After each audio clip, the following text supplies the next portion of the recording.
Hello, everyone. Thanks for being here today for exceptional free financial literacy resources. If you are teaching professional financial literacy to students, this is a great session for you because we're going to be going over some free resources that have been designed that are modular that you can plug into your existing curriculum to really assist in teaching your personal finance literacy. This session is sponsored really by two major groups. Three major groups. First of all, NBEA, the National Business Education Association. Thanks to all of you. I think that's how most of you found out that this session was happening today. This is an association of educators for educators, and we're happy to bring this to you today. The second major partner is Discover Financial Services. If you've all used Discover credit cards or other financial instruments, you're familiar with Discover. We are thankful for their generosity and partnership that help us teach our students. And they are the financial backer behind this initiative.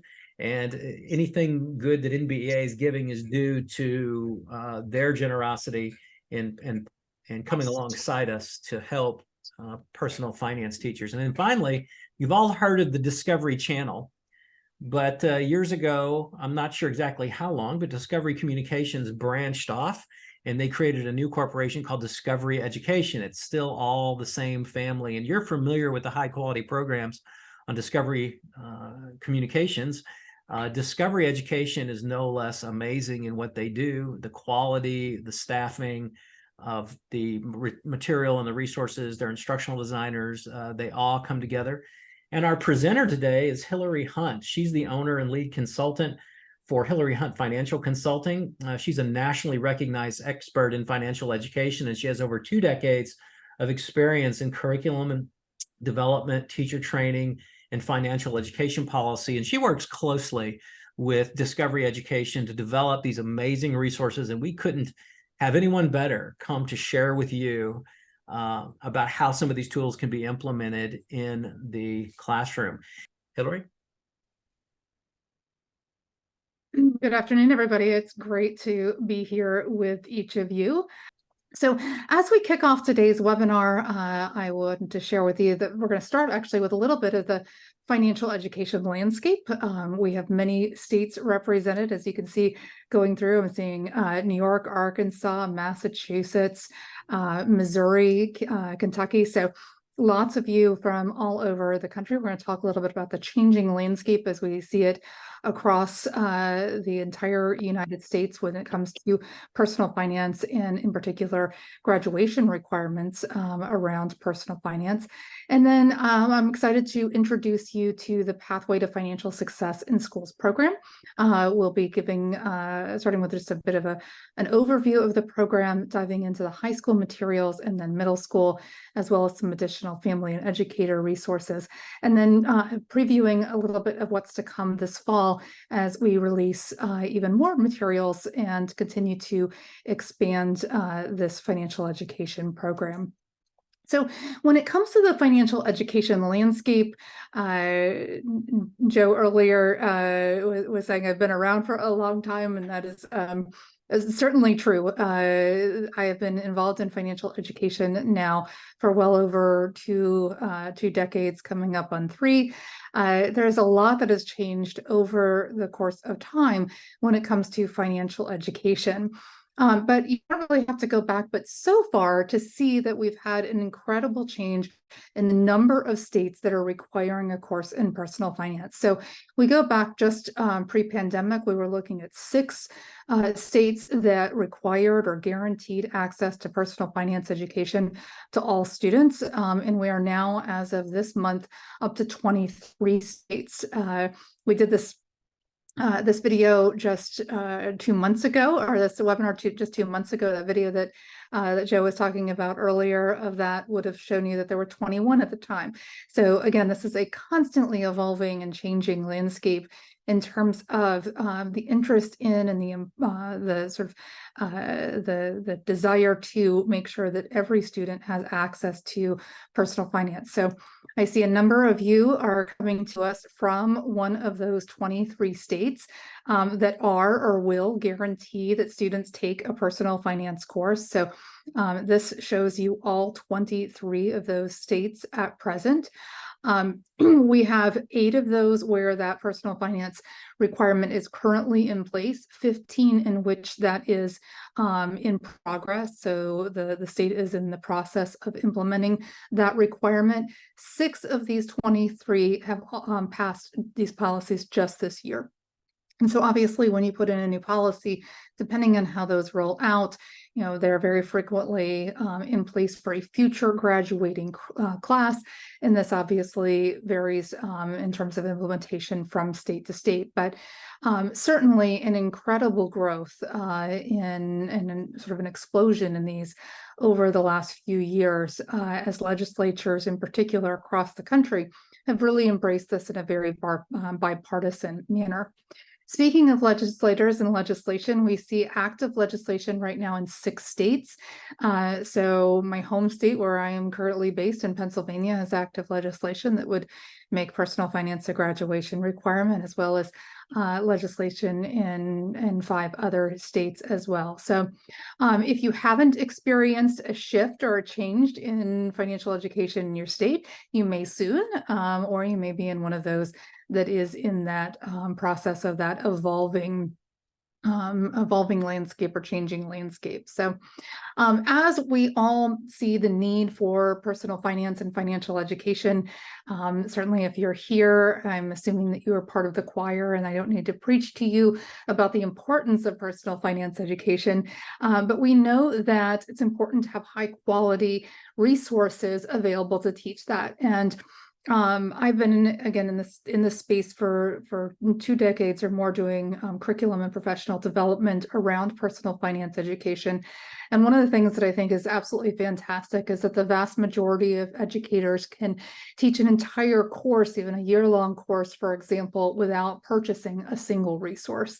I also know that the vast majority of teachers tend to try and pull things from a variety of resources so that they can have sort of a wide array of different teaching styles, as well as different types of resources. They can constantly sort of pick and choose what they prefer and make sure that they're sort of changing things up from time to time so that students don't sort of get set in sort of one set or one modality of learning and for you of teaching. So it's exciting for me to share with you these resources from Pathway to Financial Success.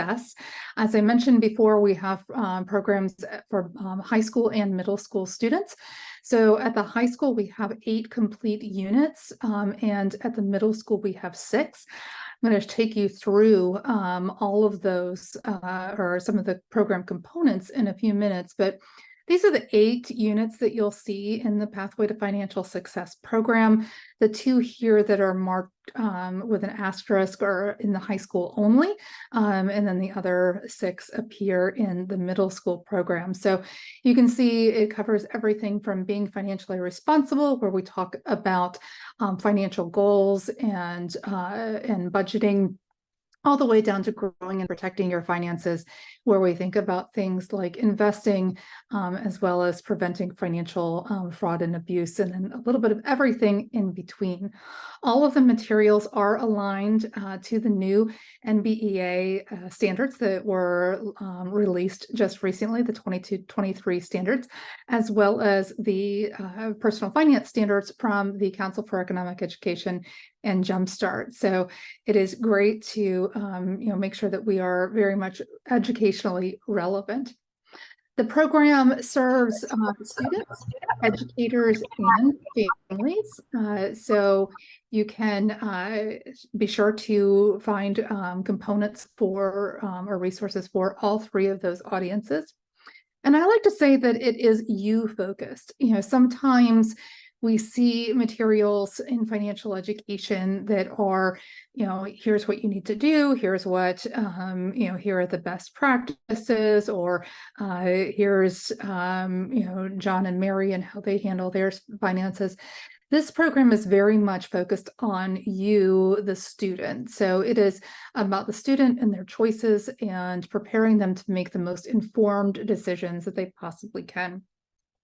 I also wanted to pause for just a second and sometimes identify what can sometimes be sort of the elephant in the room in terms of, we talked about that this program is sponsored by a partnership between Discovery Education and Discover Financial Services. I think it's important to point out that this is an incredibly unbiased program. It is, very much student focused and standards aligned. So you're not going to see, or I should say, I would dare you to find anything that seems even remotely biased towards a financial institution in any way, shape, or form. This is completely free of any type of advertising within the content. I've seen programs, for example, that in their videos when they show a bank, it has the the logo and the name of the bank. You're not going to find that, and you're going to find references to banks and credit unions and other financial service providers. So if anyone is at all concerned about that, I would hope that you could be rest assured that you won't find any sort of marketing to students of any kind in the program at all. We've had roughly 5 million students that have been engaged in the materials. The program has won a number of awards, including Best Curriculum from the Jumpstart Coalition for Personal Financial Literacy. And we have demonstrated use in over 25% of U.S. school districts. So, definitely a program that has seen an incredible amount of use. But if you are on the line, my guess is that it's new to you, and we can add you to these numbers as time goes by. So, pardon me, Joe shared with you the URL that we're using today to reach the program through NBEA. But when you reach the site, it is Pathway to Financial Success in Schools, and you can see that there are entry points here at the bottom or in the top navigation bar for educators, students, and families.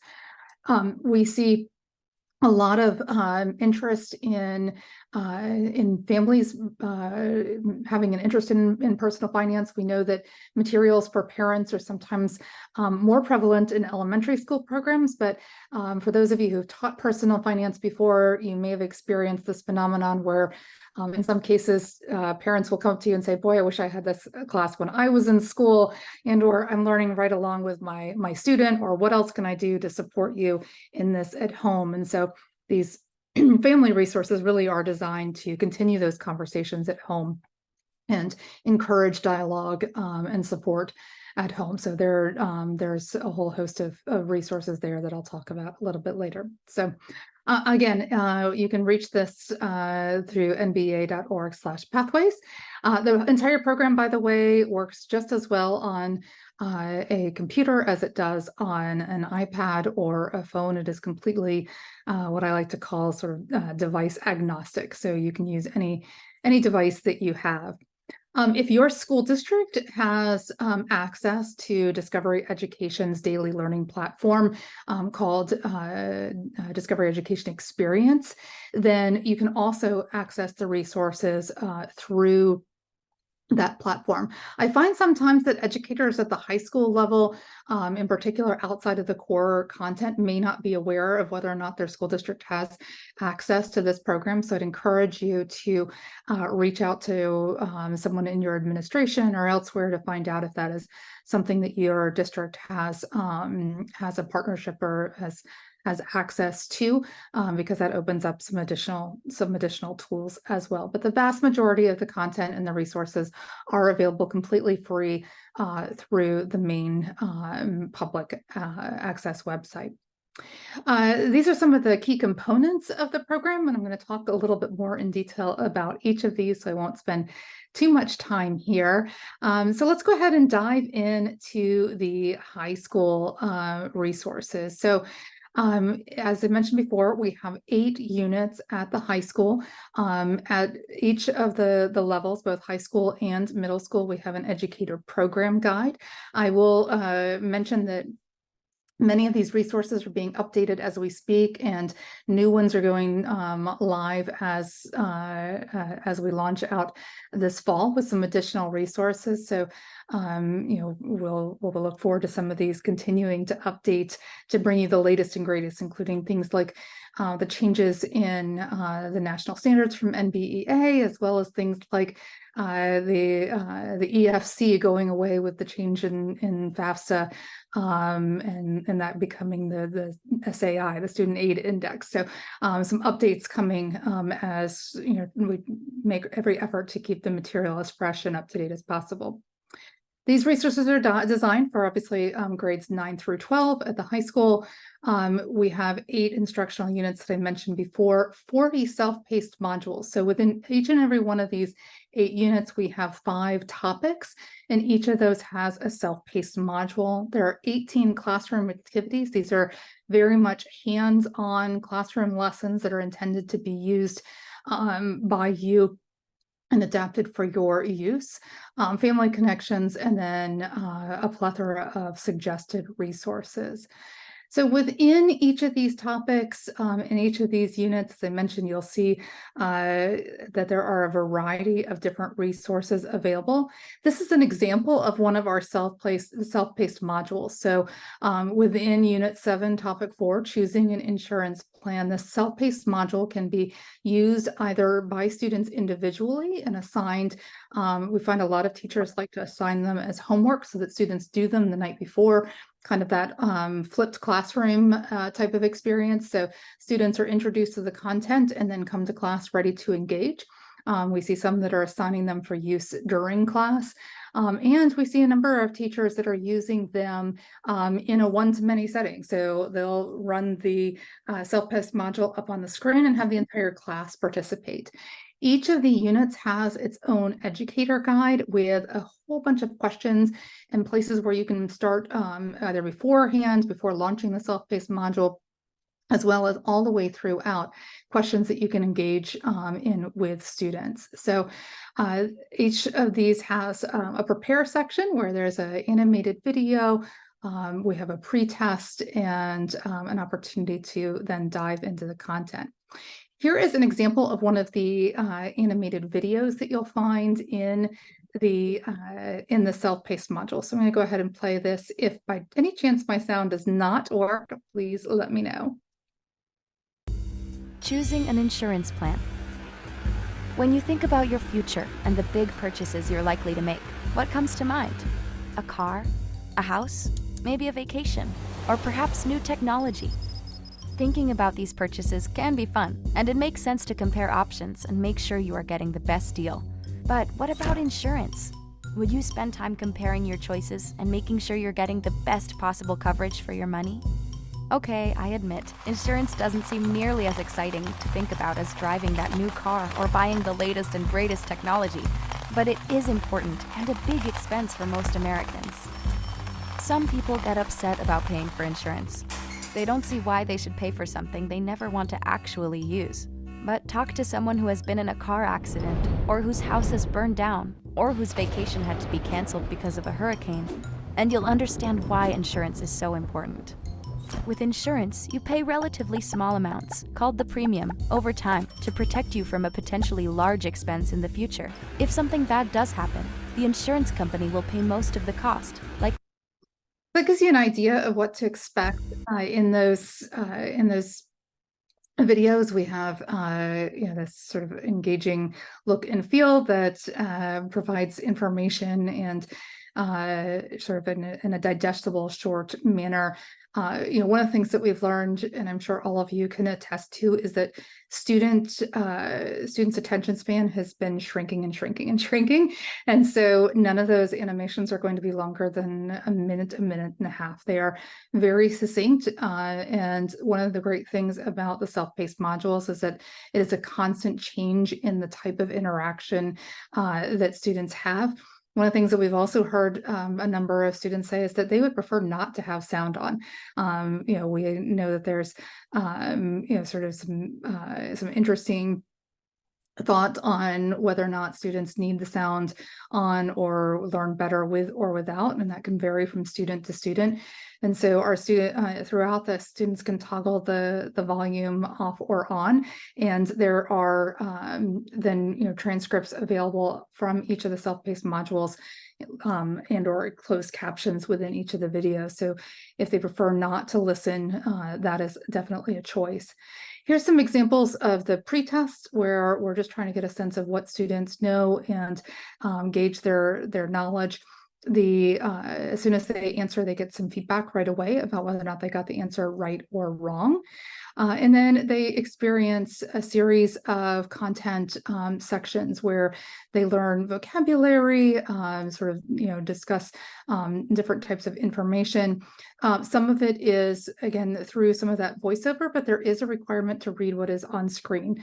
And that is research supported that students actually retain more of what they read on the screen than what they're just hearing. So we try and make sure that any of the most important content is definitely something that they're going to read on screen as they move forward, so that they are able to internalize all of this.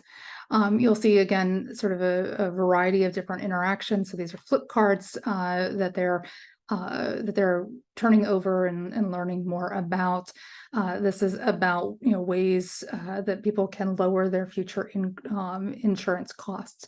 So again, really focused on the decision making that young people will have ahead of them as they face their finances. And then again, I mentioned earlier that you can have that ability to turn that audio transcript on or off. There's a 5-question post-test, which is not a repeat of the pre-test, has a variety of different question types, and is intended to provide immediate feedback for the students. One thing that I caution educators, there is a score and a certificate that's provided at the end. We encourage teachers, if what you're looking for in terms of the completion of this, have students capture a screenshot. We do not provide logins for this. We wanted to make sure that the program, and what we heard from a lot of teachers was that we wanted easy access. So you can push out a link to this to students in Google Classroom or whatever your LMS might be. But the post-test score really is not intended to be used as a grade. We strongly encourage the use of alternate assessment to really gather whether or not students are fully comprehending and or applying the knowledge. If you've ever tried to Google some of the common personal finance programs out there, sometimes when you start typing in their name, the first thing that comes up is answers, right? And that's not what we're trying for. We're not trying to make sure that kids get the exact answer the first time on the post-test. We're trying to make sure that they really have engaged with the content and are understanding it. So between the unit guide that provides some ways to capture and assess student understanding, as well as one of the new releases that I'll share with you in a little bit, there's other ways to capture that assessment component. So this is an example of some of those post-test questions. Again, just an opportunity for them to see what they learned as they've gone through the module. Again, here are the 8 units that we have resources on, and then within each of these units, I mentioned we have 5 different topics. So this shows half of our units and half of our self-paced module topics. So for every single thing that you see in orange, there is a 10 to 15 minute or so seat time self-paced module that students can do either on their own again or in class. And so here's the other half of those topics. So these cover a wide range. We encourage educators to use them wherever they think that they make sense to fit into class. We do not encourage educators to sit down and for 40 days straight have students go through these modules. We don't think that's the best educational practice. We think that it's good to vary things up. And as I mentioned before, one of the things that we are very strongly encourage is active learning. And so within the materials for each of the units, you're going to see this educator guide. It includes the resources and the ways to engage with students about those self-paced modules, as well as extend them, and then standards correlation. but you're also going to find some fantastic hands-on classroom activities. So these are very often intended to get students out of their seat, working with a partner, engaging and discussing topics with other students. So we want to make sure that everybody walks away realizing that this program is about not just these self-paced modules and the digital resources, but also sort of good old-fashioned, very strong pedagogy within each of these active learning modules. So here, for example, students use dice and go through a series of rolls of the dice to determine what their risk is when it comes to insurance and their sort of profile, and they see how much different things are going to cost. And this is a fun interactive activity for students. And then they really think about and brainstorm what's going to affect their cost of insurance, depending on which one they've been assigned here in a group activity. So again, there's 18 different classroom activities spread throughout the 8 units. And as I mentioned before, we have the educator guide for the high school level to sort of tie it all up and introduce you to everything that's there. At the middle school level, I mentioned before that there are 6 units, and the middle school units take a little bit different of a focus. So I'm sure most of you here today are business educators, and so we kept you in mind very much with developing these. So for each of the units, there is a business or family consumer science oriented sort of financial education for the sake of financial education lesson or classroom activity. And then along with those, there are 3 others that could certainly be used by teachers that are focused on personal finance, but each one sort of takes a little bit different turn. You could use all of these or just one or a couple, but the math are aligned to the Common Core math standards. Same thing for ELA to the Common Core ELA standards, and then the social studies activities are aligned to CS3. So whether you are teaching middle school and interested in the middle school materials, or perhaps as a high school teacher, you are interested in having students come to you with a little bit more foundational knowledge, these middle school resources might be something that you want to consider passing along to some of your counterparts in grades 6 through 8. The other thing we know a lot about, we know that our high school educators, in particular our business educators, come to teaching personal finance quite well prepared. Not always the case maybe for a middle school English teacher, right? And so specifically with those folks in mind, we put together a video for educators on each one of the topics in the middle school curriculum. So there are 6 different videos that just provide a little bit of insight into teaching this topic or this content area. For example, this one here on budgeting talks about the difference between talking about a budget and a spending plan, and some of the different sort of nomenclature that you'll hear and some of the reasons behind some of that as well. So as I've said, these have one of these videos per unit. And here's By now, most of your students will have heard the term credit, perhaps with phrases like getting extra credit for an assignment or taking credit for a goal. But do they know about credit in the financial sense? Some students might say they understand credit because they've seen adults use credit cards, but they also get confused between a credit card, where someone is borrowing money, and a debit card, where money is being deducted from what is already in a person's account. But that's for another day. Credit may seem like a far-off idea for middle schoolers. So how can you talk to your students about credit, and how can you teach them to use it wisely? Students should understand that credit is simply a loan where you use money from, say, a bank or a company with the promise of paying it back over time. There are 2 major types of credit.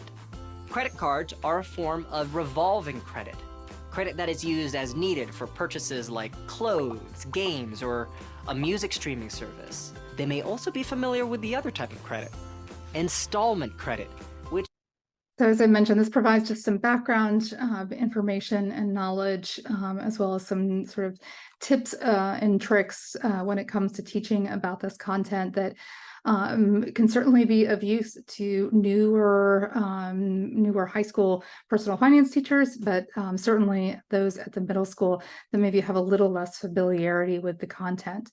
And then in addition, there is a classroom or a companion video for students. And each of those lessons or those classroom activities with 4 of them per unit then includes that that student video, pardon me. So within each of these, I mentioned before, these are all content, focused, core standards aligned. They offer a lot of different engaging strategies similar to the ones that you'll see at the high school level, as well as ways to extend what we're learning. So this is one of those lessons that is being updated right now, and a new version will be coming out very soon with new average annual incomes. We pulled all of that data from the U.S. Department of Labor. So the program is constantly being revisited for ways that we need to, or opportunities to freshen up the content and make sure that it is incredibly up to date and realistic. And this one, students, though, they each receive a persona or a job, and this is a math lesson where students then take that amount of income, look at what their annual gross pay is together, calculate or approximate their taxes and deductions to determine net pay, and then a monthly amount based on that. And then they look at what that looks like in terms of a budget. And so they go through to begin and calculate. This is an opportunity for them to put percentages to use.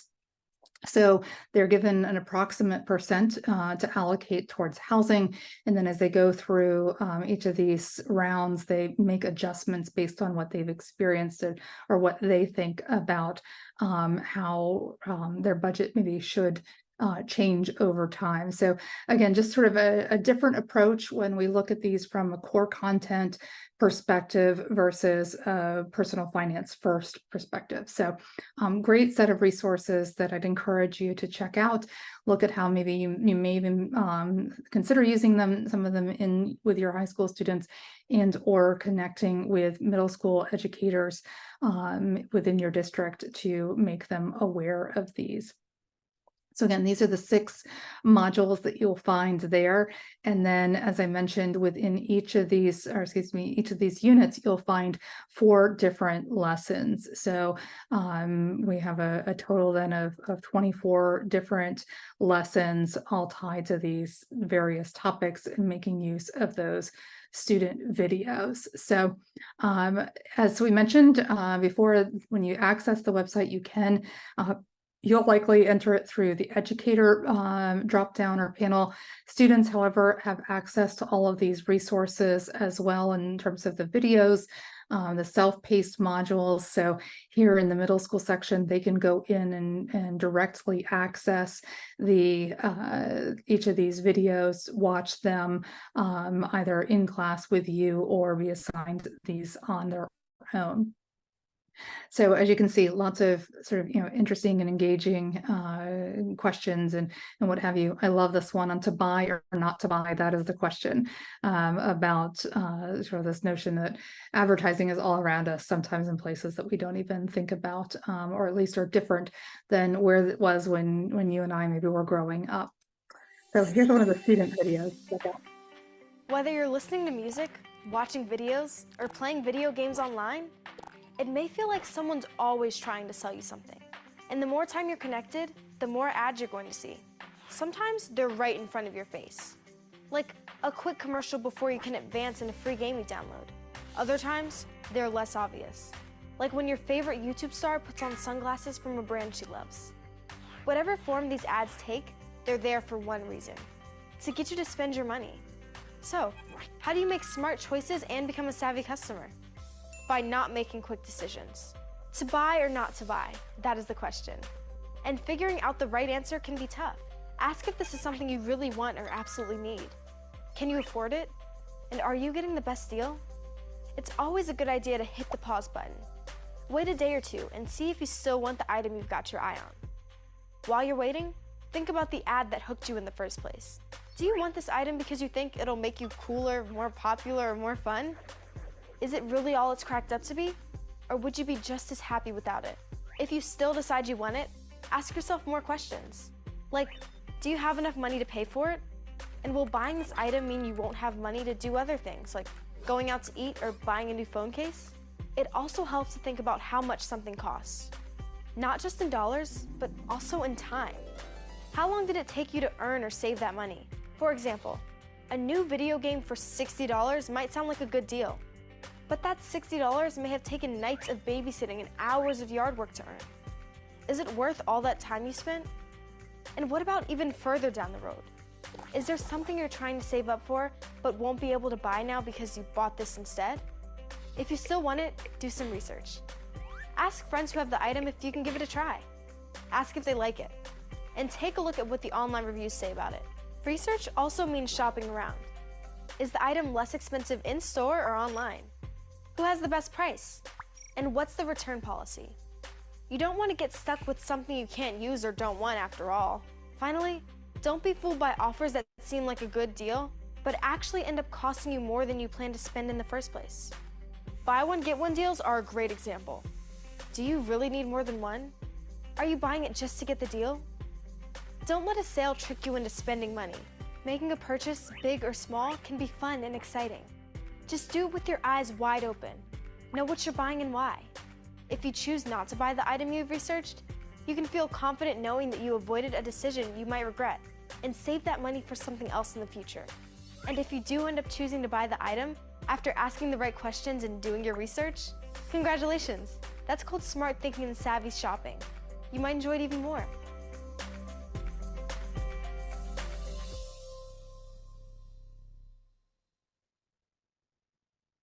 Joe, thanks for that comment about the quality of the video production. It really is. This is just an example, I think, of what happens when you bring the power of Discovery Education, which has its roots in the Discovery Channel, i.e. Shark Week and all of that good stuff, to educational programs. It really is the best of the best in terms of bringing together folks that are very much engaged in the education landscape, but also those with the media and the technology know-how to really tell compelling stories and bring things like that together. So that video, for example, I mentioned to you, there's one video per unit, and then those videos are used within the lessons. So at the math, we do an activity based with that video, sort of queuing things up that has to do with comparing cell phone plans, and that not all cell phone plans are sort of identical or even comparable sometimes, depending on how you dig in. The English language arts lesson has to do with finding out sort of the what's in it for them, understanding a source's incentives, which really aligns incredibly well with language arts, which again gets to this notion of sometimes people think that, personal finance, especially at the middle grades, has to be sort of a standalone lesson, but you can do an incredibly good job of integrating this content in a core curriculum if you really think about it and use some of these resources that are intended for that.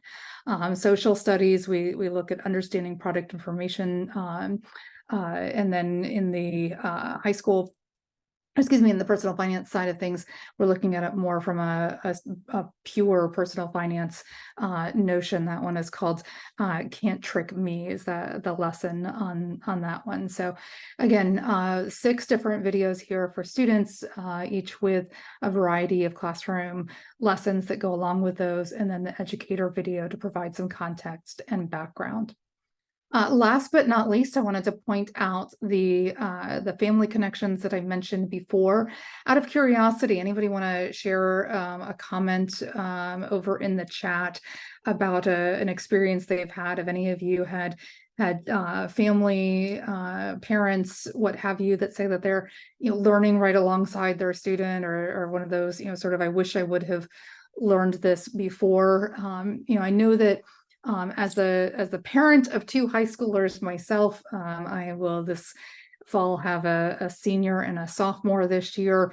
One of the things I think that is interesting as we change sort of how we do things in terms of education, with fewer and fewer textbooks and other things, less is coming home. We don't see nearly as much as parents in terms of what our kids are doing and learning about, when so much of that content is online. And so one of the things that we've done with these family connections is make sure that we offer some ways to engage parents and provide some ways for them to connect on that in this area. So yeah, great to see some of you are sending out a newsletter of what you're doing. I saw Tara after the unit on taxes that parents are astounded that they know how to file their own. That's so fantastic. Yeah, depending on the demographics maybe of the students you teach, I always talk about personal finance is not a one size fits all curriculum or program. I've been in a number of schools where the students drive nicer cars than the faculty, and so their approach to personal finance and their background and their parents' backgrounds may be different than those who are teaching perhaps in a setting such as I did myself once upon a time, where the vast majority of my students were unbanked.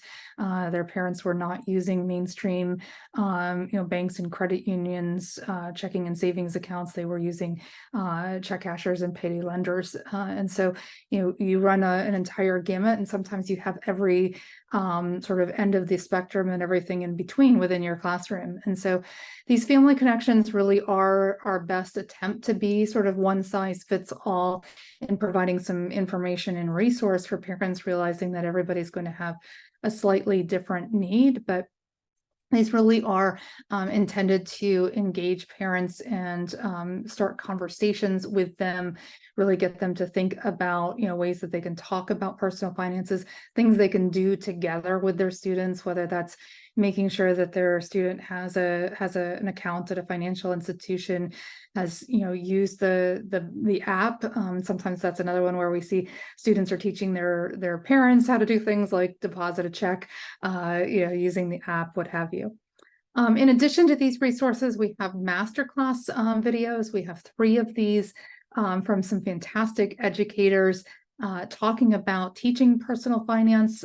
These may spark you to sort of think about something new or sort of inspire you a little bit as you head back into the classroom. So I'd encourage you to check these out and sort of hear. These are very much peer-to-peer. So these are fellow educators talking about some of the things that they do to spark engagement with their students, make sure that they are delivering education that meets their needs. One of the videos is all about using your own personal stories, which I think is so incredibly valuable. I came to teaching personal finance as a once upon a time and recovering math teacher who was constantly asked, when are we ever going to use this? One of my biggest struggles was with the fact that the vast majority of the math that I was charged with teaching, students were honestly not going to use that often, right? But personal finance is just that, it's personal, right? And so all of us, whether we are brand new teachers, just starting out, or, individuals who have a few decades under our belt, have personal stories about finances that we can share with our students. And so that's one of the things I love about this content. We encourage educators in our classroom activities and elsewhere in our materials, to stop and pause and have those conversations, because that's really what makes this topic come to life for your students. They love the horror stories and the mistakes that all of us have made, or at least many of us, myself included, when it comes to our own personal finances. I like to ask people sometimes, did you learn about personal finance in school from your parents or from the school of hard knocks, right? And if you're, sometimes we get a combination of those, and certainly quite a few that have had that school of hard knocks. So whether it's the first time you saw your paycheck and wondered, who's FICA and why are they taking all of my money, or, been the victim of identity theft, there's so many different personal stories that we can all share. So with that, I want to share with you some of the things that we're really excited to be launching this fall. One of my favorite new resources are what we're calling these interactive student capture sheets. And so for each of those units that you find on the website, you're going to be able to access a very large Google slide file or download it as a PowerPoint.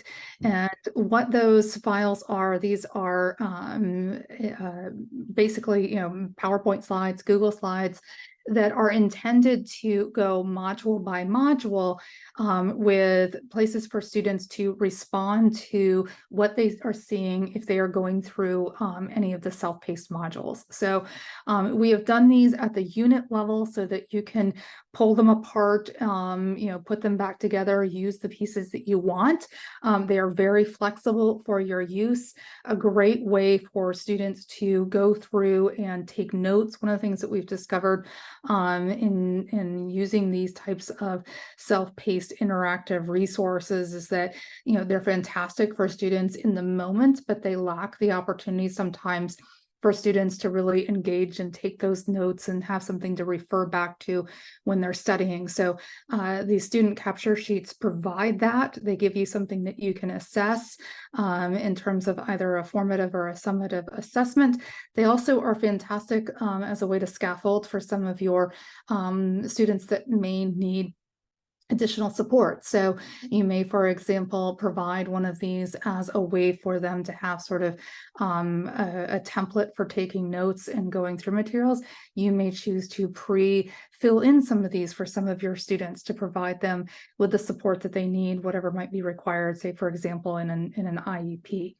And again, this makes learning visible, right? We talked about that a lot of times students have these experiences in school and don't necessarily translate that. You can print them or you can use them digitally. We find a lot of educators that are trying to give their students something they can take away from them, either a notebook or printed materials that then they can go back and reference and really sort of see the value of or go back to those notes. Most students are likely to pitch their algebra notes, but a lot of them do come back to what they learned in personal finance and want to have some place to go back to, that it wasn't all just online. As I mentioned before, those of you who may have access to Discovery Education's daily learning platform or the Discovery Education experience will find some additional new resources here. So, for example, we've taken some of the interactive components of those with those animations that I previewed for you. So 40 of those animations, they each have what we call a ready-to-use assignable feature in Studio, which is part of Discovery Education's platform. So you can assign that within the Discovery Education platform and collect that. Again, that is only available if you have if your school subscribes to or is a part of that program. But the gist of it all is in those interactives, so student interactive capture sheets. So it's the same content, just delivered in a slightly different way for you or your students to access those. So don't feel like you're missing out on too much if you don't have access that way. So again, it has been my pleasure to be with you. I am happy to entertain any questions that you might have or thoughts. I will share with you that we are in the process of looking at how to expand and further grow this program.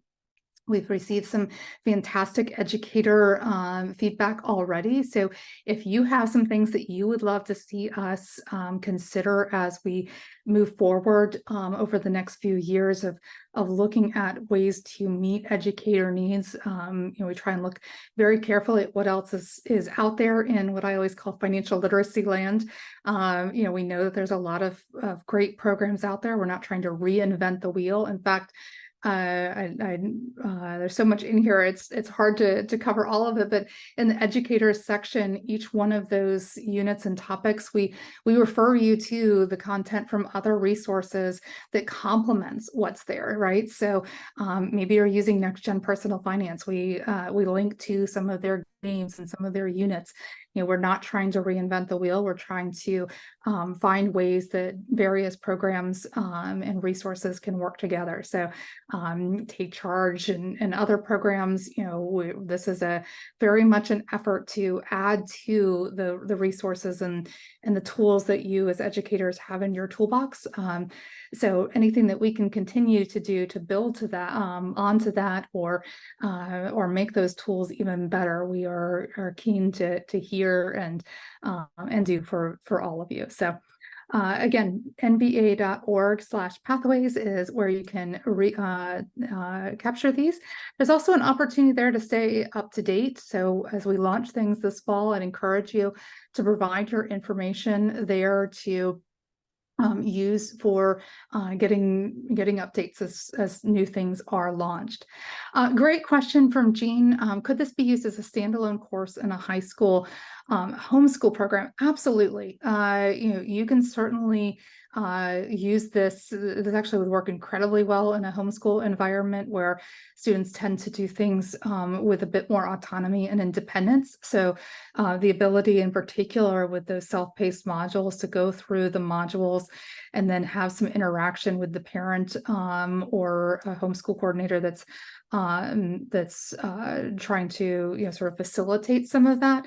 Absolutely. In particular, paired with the new student capture sheets that we have that are coming out, those would work incredibly well together, and certainly able to put together pretty much all of the topics that you would see in a personal finance course.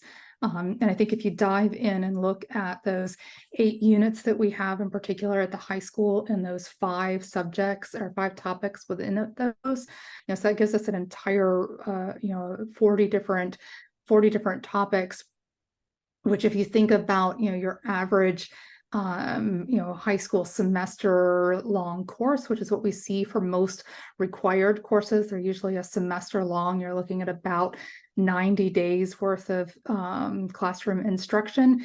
So about a topic every 2 days, depending on what it is. There's certainly more than enough resources there to fill an entire course. If there's any other questions, I'm happy to take those as well, but I just wanted to, I always like to use a learning strategy at the end or introduce one. So this is one that we call our 3-2-1 pyramid. You'll see this used, in fact, in some of those interactive capture sheets with some of our videos. So at the base of our pyramid, I'd encourage you to think about 3 things that you'll do as a result of today's webinar, 2 things that you learned, and 1 person you'll tell. So maybe it's a middle school educator that you think would have an interest in these resources, or maybe it's somebody in your department that you think could benefit. 2 things that you learned about, maybe that you weren't familiar with, and 3 things that you'll do. Joe has provided some things there in the comments in the chat that you can do. So I'd encourage you to do that. And one of the things I always like to do is send myself a reminder of those things. So maybe shoot yourself a text or an email with each of those. So as I wrap up, thank you so much